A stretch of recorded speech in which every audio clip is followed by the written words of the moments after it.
And joining us from Jerusalem is Professor Efraim Inbar, President of the Jerusalem Institute for Strategy and Security. Professor, thank you so much for joining us.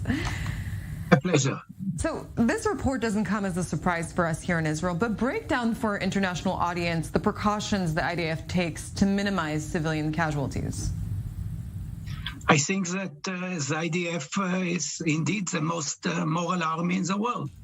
I myself was a combat soldier for many years, and I remember that we were always stressing the purity of our arms, which means the necessity under all conditions and even difficult conditions to behave morally. And the IDF is not only behaving morally, it takes all steps necessary.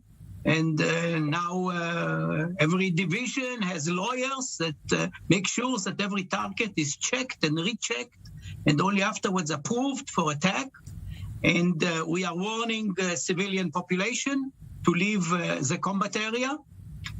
We are also putting out leaflets in order to make sure that everybody understands and gets the message. We are making telephone calls to the citizens of Gaza in order to make sure that they understand that they are in combat zone.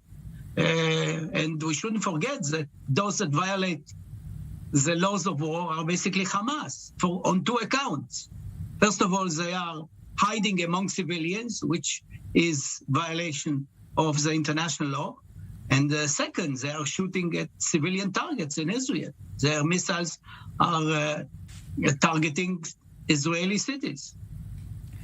Yeah, and I want to ask you about that. The media and the public's misunderstanding of the laws of armed conflict is quoted as the root of the issue here in this report. How can Israel better explain the legitimacy of its operations in the Gaza Strip for the public understanding, to an international public? First of all, we should realize that war doesn't produce nice pictures. And every war is not a love affair that looks very fine on the screens. Second, I think that the lying industry of Hamas and the Palestinians is a very good one. And therefore, according to what Goebbels said already during World War II, if you lie and lie and lie again, eventually they will believe you. And this is what the Palestinians are doing.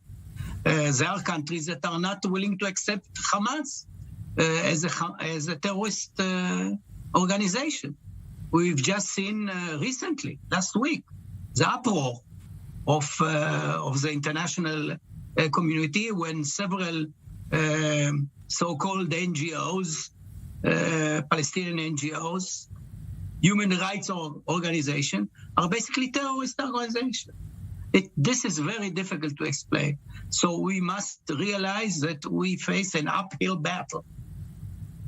Hamas has been successful in leading a mass disinformation campaign, as you just mentioned, against the IDF. We saw it in the last round of conflict. It's been successful with social media, distorting images and widening the gap between the international perception and the reality here on the ground.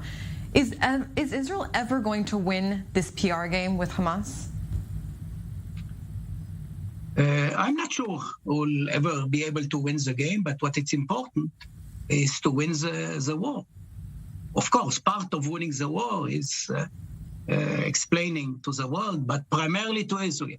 And this is where the main battle is. If we are ready to explain well what we are doing to the Israeli public, this is enough.